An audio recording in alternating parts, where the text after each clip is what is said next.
Salut, j'espère que vous allez bien. Aujourd'hui, on va parler du plan de préparation à l'accouchement. Alors, comme toute activité, l'accouchement, ça se prépare et nous avons 9 mois pour cela. Pour un accouchement aisé, un accouchement facile, il existe un plan de préparation qui est constitué de 8 éléments. Alors, le premier élément, c'est le personnel soignant. Vous devez être assisté ou alors votre accouchement doit être effectué par un personnel compétent, qualifié, formé pour la cause. Celui-là qui peut vite prendre la décision si ça ne va pas, qui est capable de savoir qu'il faut référer quand ça ne va pas ou alors qui pourra gérer des situations. Comme deuxième élément, nous avons le lieu d'accouchement. Ça peut être un centre de santé, ça peut être un hôpital de district et la femme a le libre choix sur l'hôpital dans lequel elle veut accoucher. Ou alors nous pouvons lui faire des recommandations en fonction de son état de santé ou alors en fonction de ses moyens ou de la proximité de son lieu de résidence. Mais sinon, la femme doit déjà identifier le lieu où elle doit effectuer son accouchement. Et ce lieu ne doit être que une formation sanitaire. Comme troisième élément, nous avons le moyen de transport. La femme doit identifier le moyen de transport qui l'amènera au lieu choisi pour son accouchement. Elle doit également identifier le moyen d'urgence au cas où il faille passer d'une formation sanitaire à une autre, au cas où il faille la référer à cause d'une urgence. Elle doit pouvoir avoir cette personne à portée de main, l'appeler et que cette personne soit disponible pour elle le moment venu, pour que cette personne puisse se dépêcher, peu importe l'heure ou le lieu où on doit l'amener. Comme quatrième élément, nous avons les fonds. Déjà que le lieu d'accouchement a été identifié, là-bas la femme pourra s'acquitter des modalités pratiques.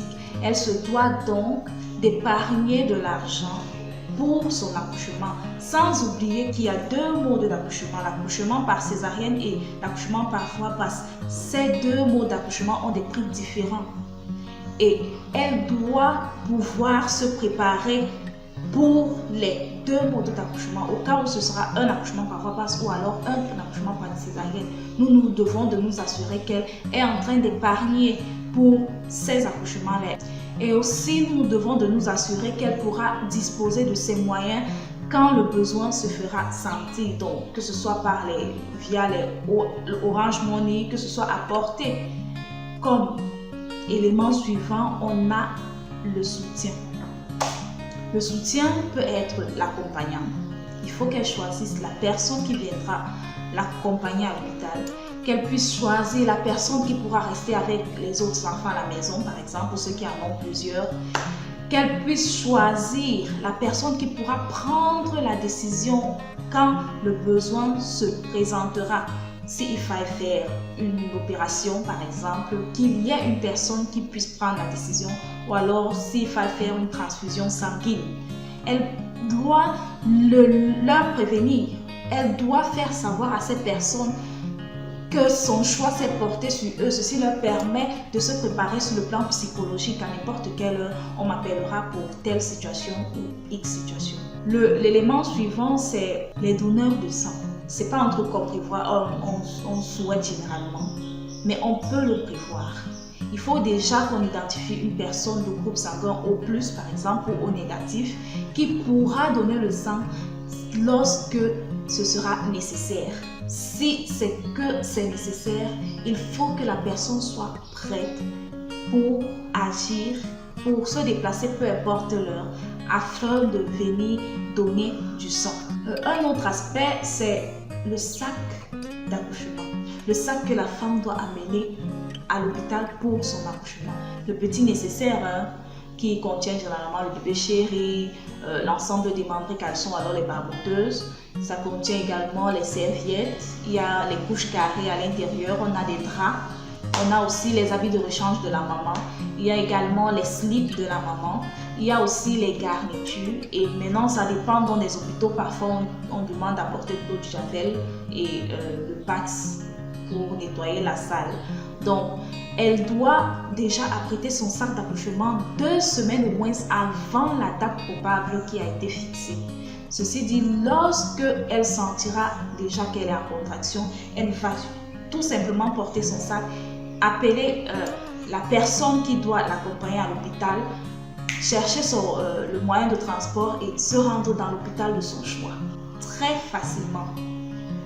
Aussi, on doit s'assurer que, un autre point qui n'entre peut-être pas là, mais on doit s'assurer que la femme puisse identifier les signes de danger ou alors les signes du début du travail, ce qui lui permettra de se rendre à l'hôpital. On a fait une présentation récemment sur les signes de danger, donc il est important que les femmes puissent les identifier. Ceci les amènera à s'inquiéter et fera en sorte qu'elles puissent se rendre à l'hôpital. Beaucoup de femmes se plaignent des pieds qui enflent, qui gonflent, au point où lorsqu'on appuie à l'aide de notre doigt, ça laisse des trous. Ces pieds enflent même jusqu'au niveau des mollets, au niveau des chevilles.